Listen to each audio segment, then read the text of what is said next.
नमस्कार, सत श्री अकाल, आदाब। मेरा नाम मनदीप पुनिया है और आप सुन रहे हैं पंजाबी रेडियो यूएस से। मैं एक बार फिर हाजिर हूँ नए बुलेटिन के साथ और शुरुआत करते हैं आज की मुख्य खबरों से।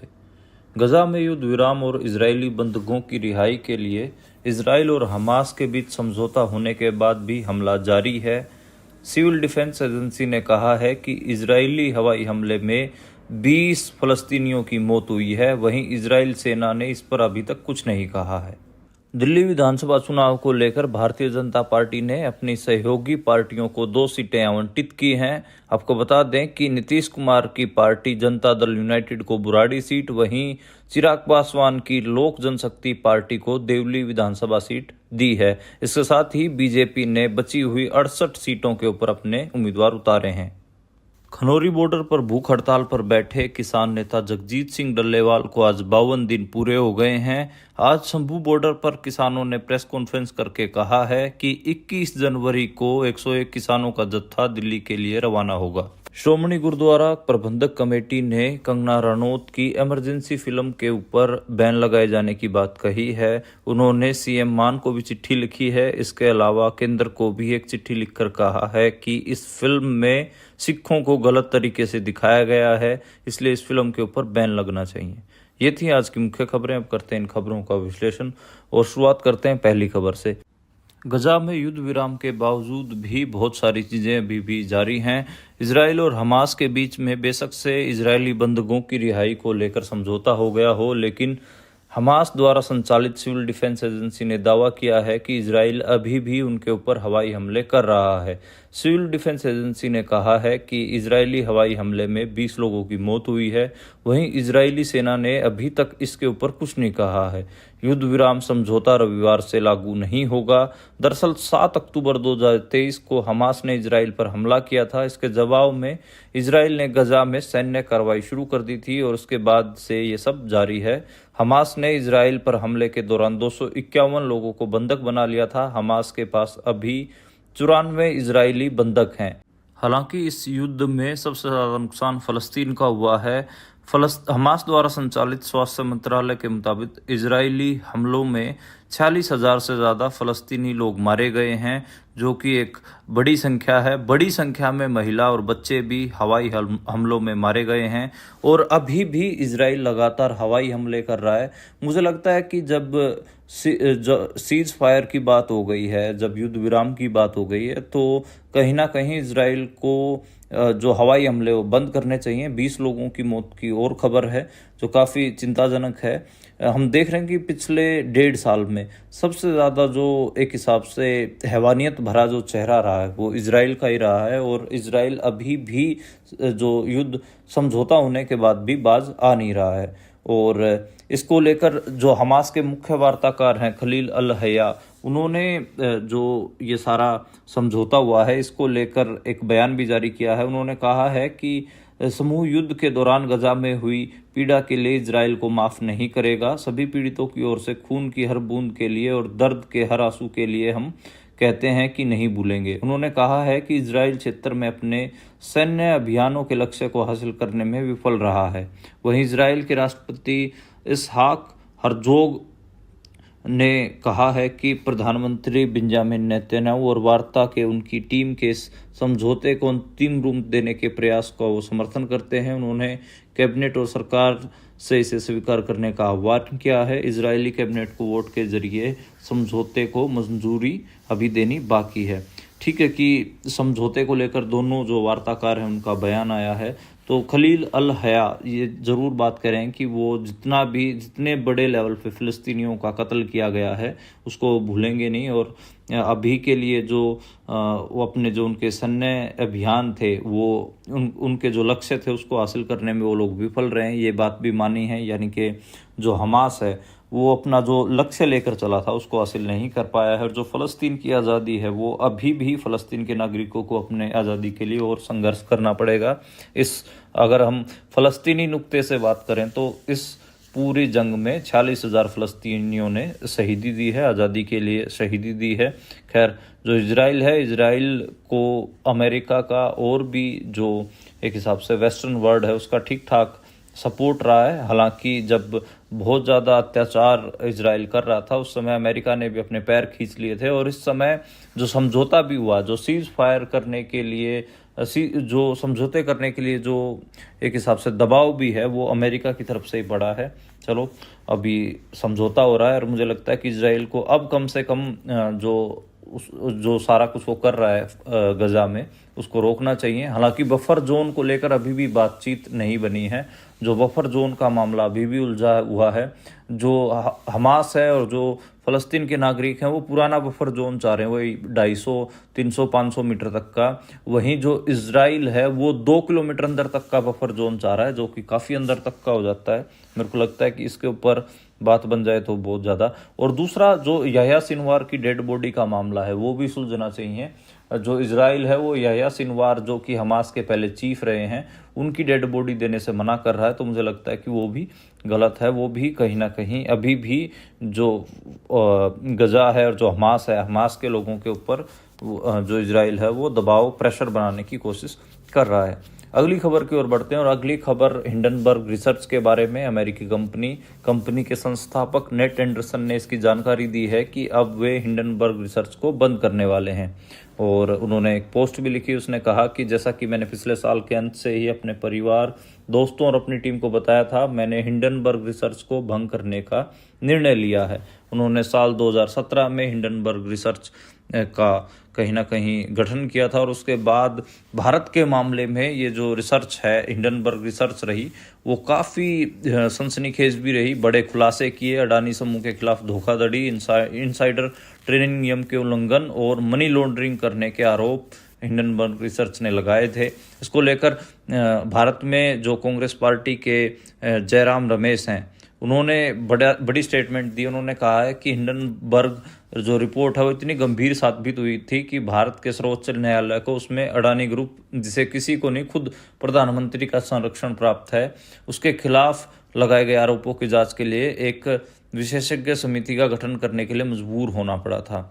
उन्होंने कहा है कि जो विदेश नीति का गलत प्रयोग करके, दुरुपयोग करके प्रधानमंत्री ने अपने करीबियों को बचाने के लिए हिंडनबर्ग रिसर्च को बंद करवाया है और ये दबाव डाला है। और ये आज जो कांग्रेस पार्टी की स्टेटमेंट है कि जो हिंडनबर्ग रिसर्च बंद हो रही है, कहीं ना कहीं इसमें जो भारत की विदेश नीति है उसका दुरुपयोग, उन्होंने बताया कि इसमें भारत की विदेश नीति का दुरुपयोग करके हिंडनबर्ग रिसर्च को बंद करवाया जा रहा है। अगली खबर की ओर बढ़ते हैं, और अगली खबर दिल्ली विधानसभा चुनाव से आई। दिल्ली विधानसभा चुनाव में बीजेपी अब अकेला चुनाव नहीं लड़ रही है। वो एनडीए, जो नेशनल डेमोक्रेटिक अलायंस है उनका, और जिसमें नीतीश कुमार की पार्टी को भी एक सीट दी है उन्होंने, और रामविलास पासवान के बेटे चिराग पासवान की लोक जनशक्ति पार्टी को भी एक सीट दी है। तो अब बीजेपी, बेशक से इंडिया अलायंस में तो कांग्रेस और आम आदमी पार्टी का दिल्ली में अलायंस ना हुआ, लेकिन बीजेपी कम से कम अपना जो एनडीए अलायंस है उसमें एक साथ आके लड़ रही है। और दिल्ली में उत्तर प्रदेश, बिहार की ठीक ठाक पॉपुलेशन है, बिहार की ठीक ठाक पॉपुलेशन है, और जो बुराड़ी सीट है इसी वजह से नीतीश कुमार की पार्टी जेडीयू को दी है। नीतीश कुमार बिहार के मुख्यमंत्री हैं। वहीं चिराग पासवान की पार्टी को देवली सीट दी है, और चिराग पासवान चूंकि इस समय दलितों के बड़े नेता माने जाते हैं भारत में, तो उनकी जो दलित वाली छवि है उसका इस्तेमाल करने की कोशिश पार्टी करेगी, बीजेपी करेगी।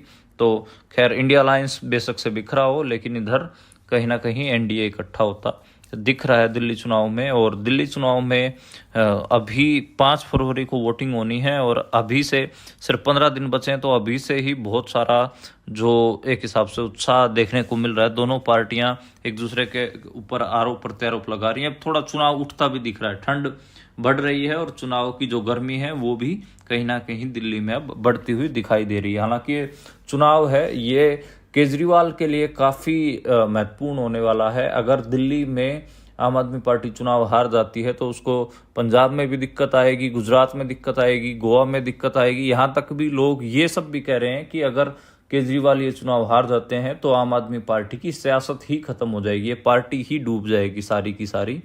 और जो इसी के लिए जो सारा तंत्र है वो इस्तेमाल करने की कोशिश कर रहे हैं जो केजरीवाल है। पंजाब से बहुत सारे मंत्री यहाँ पर कैंप कर रहे हैं, यहाँ तक कि जो पंजाब के मुख्यमंत्री हैं मान साहब, भगवंत मान, वो भी कहीं ना कहीं दिल्ली में ही अगले 2 दिन रहेंगे, वो भी कैंप कर रहे हैं।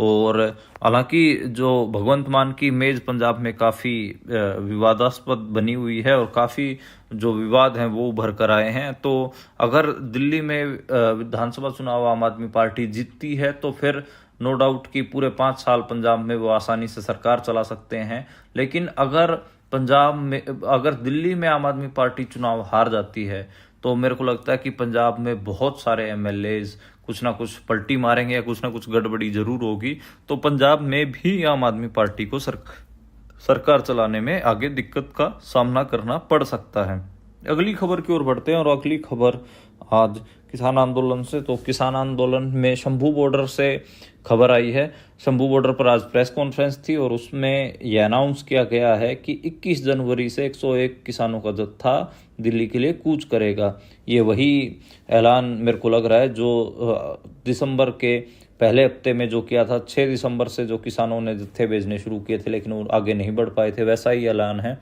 हल्का सा अगर मैं आलोचनात्मक बात भी कहूँ तो शरण एरोर के पास या किसान मोर्चे के पास अभी जो प्रोग्राम की कमी वो दिख रही है और वो जिस किस्म के प्रोग्राम दे रहे हैं उससे मुझे नहीं लगता कि अभी आंदोलन में कोई तेजी आएगी। तो ये पुराना ही प्रोग्राम लेके आ रहे हैं। जब पिछली बार भी जब 101 किसानों को दिल्ली कूच नहीं करने दिया गया तो अब कैसे सरकार आगे बढ़ने देगी। तो इसका मुझे समझ में नहीं आया कि 101 किसानों का क्यों। मेरे को लगता है कि जो 13 फरवरी आने वाली थी, इसको किसान आंदोलन को 1 साल पूरा होने जा रहा था और इस 13 फरवरी को लेकर कोई बड़ी कॉल दी जा सकती थी। लेकिन खैर अब जो लीडरशिप है उसको इस बारे में सोचना है तो उसी का ये मामला है। हालांकि 6 दिसंबर, 8 दिसंबर और 14 दिसंबर ये 3 दिन पिछले महीने में हमने देखे थे कि किसानों को बैरिकेड के पास ही रोक लिया गया था, उनको आगे नहीं बढ़ने दिया गया था। वहीं खनौरी बॉर्डर पर जगजीत सिंह डल्लेवाल को भूख हड़ताल पर बैठे हुए 52 दिन हो गए हैं। अब उनके जो भूख हड़ताल है उसको लेकर भी कई सवाल जनता में घूम रहे हैं। उसमें कई लोग तो ये बोल रहे हैं कि कोई इंसान 52 दिन भूख हड़ताल पर जिंदा कैसे रह सकता है। कई किस्म के सवाल हैं और सुप्रीम कोर्ट में जो रिपोर्टें पंजाब सरकार ने दी हैं उसको लेकर भी काफ़ी मुद्दा बन रहा है। हालांकि आज खनौरी बॉर्डर से अपने प्रेस नोट जारी हुआ उसमें इस बात के ऊपर बातचीत भी हुई है। आज उनके समर्थन में 111 किसानों ने भी भूख हड़ताल की। आज इन 111 किसानों का भूख हड़ताल का दूसरा दिन है। तो ये एक मामला है। हालांकि आज अनशन के दौरान एक किसान की अचानक तबीयत बिगड़ गई थी और उसके बाद उसको मेडिकल ट्रीटमेंट दिया गया और वो अभी ठीक है। एक और मामला जो निकल कर आ रहा है किसान आंदोलन को लेकर वो है कि जो 5 जनवरी 2022 को प्रधानमंत्री नरेंद्र मोदी की जो फिरोजपुर रैली थी उसमें जो सारा मामला आया था उसको लेकर पंजाब सरकार ने केंद्र के दबाव में आकर 25 के करीब किसानों के खिलाफ सम्मन भेजे हैं और उनके ऊपर हत्या की कोशिश का मामला भी जोड़ दिया गया है। इसको लेकर किसान मोर्चे ने कहा कि हम इसका विरोध करते हैं। तो भगवंत मान से तो बढ़िया भाई फिर चरणजीत सिंह चन्नी थे, उन्होंने कोई भी मुकदमा दर्ज नहीं होने दिया। तब सीएम चरणजीत सिंह चन्नी की अगुवाई वाली कांग्रेस सरकार ने साफ कर दिया था कि किसानों का मकसद उन्हें नुकसान पहुंचाना नहीं था। इसके बावजूद अब 3 साल के बाद किसानों के ऊपर दोबारा कार्रवाई की गई है। मुझे लगता है कि ये बहुत निंदनीय है। कम से कम चन्नी को मैं एक चीज के लिए हमेशा याद करूंगा। जो 5 जनवरी 2022 का जो मामला था फिरोजपुर में नरेंद्र मोदी को रोकने के लिए जब किसान गए थे उनके ऊपर जब पुलिस कार्रवाई की दबाव बनाया गया तो चन्नी ने साफ मना कर दिया था। और अब ये भगवंत मान कहीं ना कहीं दबाव में आकर ये कर रहे हैं तो मुझे तो थोड़ा सा अजीब लग रहा है। इस मामले में चन्नी की जितनी तारीफ हो सके उतनी कम है। और खनौरी बॉर्डर पर जो भूख हड़ताल पर बैठे हैं जगजीत सिंह डल्लेवाल, उनके 20 किलो के आसपास उनका कम वजन हो गया है। ये बात आज वहाँ से जो प्रेस नोट जारी हुआ है खनौरी बॉर्डर से उसमें कहा गया है। उसमें ये कहा गया है कि जब वे मरण बर्थ पर बैठे थे तब उनका वजन 86 किलोग्राम था और जबकि अब यह कम होकर 66 किलोग्राम रह गया है। इसके साथ ही किसान नेताओं ने आरोप लगाया है कि सरकार जानबूझकर वही टेस्ट के रिजल्ट सुप्रीम कोर्ट में दिखा रही है जिनमें गिरावट आने में ज़्यादा समय लगता है। बीते कल खनौरी बॉर्डर पर जो 101 किसानों का जत्था 111 किसानों का जो जत्था बैठा था, उसमें कल पुलिस के साथ तनातनी भी हुई थी, लेकिन आज कोई ऐसा कुछ देखने को नहीं मिला है और आज कहीं ना कहीं चीज़ें स्टेबल रही। आज किसान आसानी से बैठे रहे। हालांकि एक किसान को मिर्गी का दौरा पड़ गया था, उसको मौके पर ही जो फर्स्ट एड होती है, मेडिकल फर्स्ट एड है, वो दे दी गई थी। अगली खबर की ओर बढ़ते हैं। जो अगली खबर है वो इमरजेंसी फिल्म के बारे में है। कंगना रनौत जो भाजपा की सांसद भी हैं, उनकी फिल्म के ऊपर पंजाब में बैन लगाने के लिए एसजीपीसी प्रधान ने सीएम भगवंत मान को पत्र लिखा है और कहा है कि सिख समुदाय में रोष पैदा होगा अगर ये फिल्म रिलीज होगी। तो मामला क्या है? मामला ये है कि इमरजेंसी जो इंदिरा गांधी के ऊपर ये फिल्म बना रही हैं कंगना रनौत, इसमें जो जरनैल सिंह भिंडरांवाले हों उनको भी गलत तरीके से पेश किया गया, सिखों को भी गलत तरीके से पेश किया गया है और इसको लेकर पंजाब के लोगों में खासा रोष भी है। लेकिन क्योंकि सरकार बीजेपी की है केंद्र में और वो बीजेपी से ही सांसद हैं कंगना रनौत है, तो उनको सेंसर बोर्ड से आसानी से सर्टिफिकेट भी मिल गया और अब उनकी जो फिल्म है वो 17 जनवरी 2025 को रिलीज होने जा रही है। श्रोमणी गुरुद्वारा प्रबंधक कमेटी के अध्यक्ष हरजिंदर सिंह धामी ने मुख्यमंत्री भगवंत मान को एक पत्र लिखा है। पत्र में कहा गया है कि अगर ये फिल्म रिलीज होती है तो सिख समुदाय के बीच रोष और आक्रोश पैदा होगा, इसलिए सरकार की जिम्मेदारी है कि वह इस फिल्म को राज्य में बैन करें। अगर यह फिल्म रिलीज होती है तो श्रोमणी कमेटी इसका सख्त विरोध करेगी। तो ये एक मामला है और मुझे लगता है कि सिखों को बदनाम करने के लिए ही ये कंगना रनौत ने फिल्म बनाई है और वो लगातार सिखों के खिलाफ, पंजाब के खिलाफ बयानबाजी भी करती रहती है। वो भी आप सबको पता है, हम सबको पता है। तो एक हिसाब से जो एंटी सिख या सिख फोबिया हम कहें कंगना रनौत का, उसमें ये दिख रहा है। और दूसरा जो शहीद संत जरनैल सिंह भिंडरांवाले हैं, उनका चित्रण भी कहीं ना कहीं गलत तरीके से किया है। तो ये भी एक मामला है। पंजाब में तो जो संत जरनैल सिंह भिंडरांवाले रहे हैं उनको शहीद ही माना जाता है। ठीक है कि उनको जो ये इंडियन सोवनिस्ट हैं और जो जिनमें सोवनिज्म ऐसे चढ़ के आता है वो जिस हिसाब से पेंट करते हैं वो एक अलग मामला है।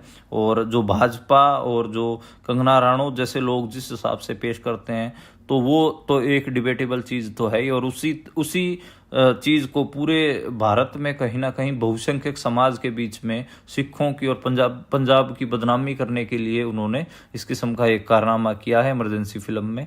तो विरोध तो होना ही चाहिए, लेकिन मेरे को नहीं लगता कि इसका कोई पुख्ता इसके ऊपर कुछ हो पाएगा। उसका रीज़न ये है कि सरकार जो है, केंद्र सरकार है, वो कंगना रनौत के साथ खड़ी हुई है और कंगना रनौत कितने उल्टे सीधे बयान देती हैं उसके ऊपर भी कहाँ रोक लगी है। तो ये तो उनकी फिल्म है, कमर्शियल प्रोजेक्ट है उनका, मुझे नहीं लगता कि कोई रोक उसके ऊपर लग पाएगी। लेकिन हमारा काम तो विरोध करना है, अगर गलत है तो हमें विरोध करना ही पड़ेगा।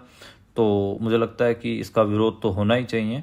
लेकिन अगर कोई ठोस आंदोलन हो सके जो सिख फोबिया के खिलाफ, जो इंडियन मेन स्ट्रीम मीडिया हो या फिर फिल्मों में हो, जिस हिसाब से सिखों के जो कैरेक्टर के ऊपर सवाल उठाया जा रहा है, पंजाब के कैरेक्टर के ऊपर जो सवाल उठाया जा रहा है, यहाँ तक कि मुसलमानों जो इस्लामोफोबिया है, मुसलमान भी हैं, यानी कि सारे अल्पसंख्यक जो कम गिनती के लोग हैं भारत के, उनके जिस हिसाब से किरदार को पेंट किया जा रहा है उसको लेकर सीरियसली कोई बातचीत भी होनी चाहिए, कोई एक हिसाब से आंदोलन भी होना चाहिए और इसके ऊपर रोक लगाने के लिए कुछ ना कुछ ठोस कदम उठाए जाने चाहिए, पब्लिक की तरफ से उठाए जाने चाहिए, मेरा मानना है। आज के लिए इतना ही। कल दोबारा मुलाकात होगी नई खबरों के साथ, नए बुलेटिन के साथ। आप देखते और सुनते रहिए पंजाबी रेडियो।